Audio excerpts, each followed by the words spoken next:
What's a good pass? So, like, the range of passes that you had in terms of bigger distances, playing fast passes on the floor, switch and play. I'd say the most effective pass at that time, which could be a little 3-yard pass forwards when all the pressure's coming from one way and you're tight in a certain area, and it's a 3-yard pass just to beat that player or 2 players or 3 players, and you 3-4-yard pass and you beat the press, and then you might not see the pass or you might not be able to play the pass, but it's a difficult one to do, but you do it, and then all of a sudden you're breaking away on the counter-attack, or it could be a pass where you're setting someone on goal, or a through ball. But it depends on that situation. What's the most effective pass? How can you affect the game positively? That given split second, I'd probably say that's what makes a good pass. I think having the picture of what will hurt them the most, so being effective, but having in the back of your mind of that's going to hurt the opposition the most, that pass at this given split second. So having the vision to do it, having the understanding of why you're doing it, and obviously actual executing it, if it's a pressured one and you shouldn't really play it, but you see the risk and the reward in it, and then you play it, that's obviously mental toughness, if you like, but you still need the skill to do it. So that you're talking about 4, 5, 6 things there in one little, could be a 3-yard pass at the end of the day. Maybe it's one that looks quite easy at the time, but given the surroundings and the intensity of that game at that certain point, especially in midfield, so it could be a little risky 3-4 yard pass, but if you're willing to play it and you see the rewards for doing it and it comes off, then it's quite satisfying. It's almost a bit of a, as you're describing, like some parts to it, isn't there? Loads of parts to it. You need to have the context of the game, you need to have the picture, you need to understand yourself, you need to understand your teammate. The execution of the pass is probably the easiest bit a lot of the time. It's understanding what goes into it, the preparing for it, body position, understanding the pressure, context of the game. Is it 90th minute and you're 4-0 up, so you play a pass over the top? Wouldn't normally play, but it comes off. It's a good pass, but it's an easier one to make than the first 5 minutes when it's frantic and you might be on the edge of your own box and you've got to play a little 4-yard pass around the corner just to release some pressure, and if you lose it, they could score. You know, it's like it's not a hard pass to make, but in that given situation, you might not see the pass because you haven't got a clear mind, you've got no clarity in your thinking. So it's judging every pass differently in that respect.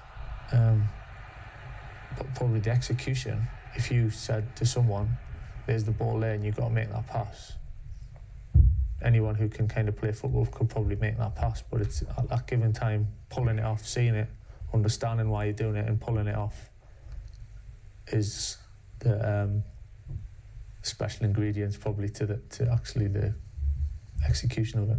Just paint a bit of a picture. You get the ball from a centre-back, able to sort of turn with the ball at your feet, facing forwards. That's probably when I'm talking about the preparation for it, preparing for a pass. If you're in a position, the pass comes. If you're in the best position and you give yourself the best chance of seeing the pass and making the pass, then you wouldn't necessarily say that's part of the pass. A lot of people might not say that's part of the pass because they just see the pass, but it's what's gone into it before that to put yourself in the position to pull off at an angle, B-side on, do it early enough so then you get your touch right, so then you're looking forward rather than being closed off and having someone behind you so that pass is never on. So you're talking a few seconds before the pass is even, or you've even got the ball. A few seconds before that, you're preparing for the pass. So it's not just the pass. That's why I think the easiest bit is once you're in the position and you've seen it in the whole thing, just to pass that 10 yards or 20 yards. I think it's the simplest bit. And then the actual execution bit, in terms of speed of pass, the type of pass, it's like the technique, or why you play with the inside of your foot, or why would you drill it up, or what's that based on? For whoever's receiving it, to make it as easy as possible for them. So if I'm bouncing one in, it's because I've really got to bounce one in, or it's because I've made a bad pass.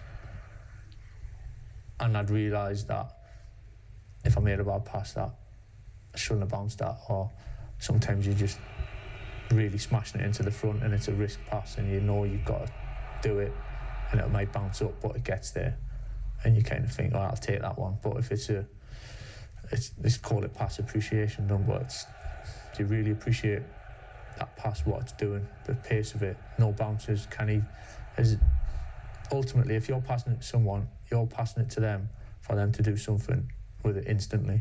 And if they've got to take a touch and another touch to get hold of the ball because it's not in a great position, then it's not a great pass. If they can do something exactly as you see it instantly, then it's a good pass.